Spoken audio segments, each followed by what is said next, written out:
So today I'm going to be making scrambled eggs. You're going to need 3 eggs, about a tablespoon of butter, and then salt and pepper to taste.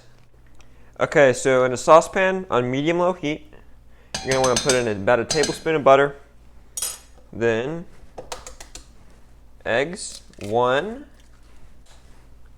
2,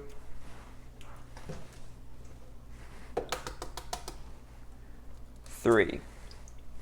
Okay, so now that we got our butter on our eggs in, you're going to want to beat them together pretty quick. You don't want to pre-scramble them, you want to scramble them in the pot because I think that makes it taste creamier.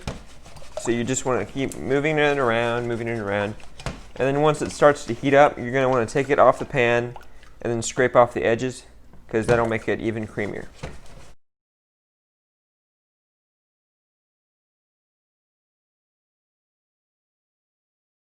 Okay, so the heat is starting to ramp up, and as you can see, the curds are starting to set more. So whenever that happens, you just want to take it off the heat, tilt it, scrape off the bottom, and then put it back on. And just keep doing that over and over until it cooks. Alright, so our eggs are about to set, so now you don't have to take them off the heat and scrape anymore. You just got to keep them moving. So our eggs are cooked. Now give it 1, 2, 3, 4 twists of pepper. Then a little sprinkle of salt. Alright, so that's how to make really creamy scrambled eggs my way. And make sure to like, subscribe, and watch other videos.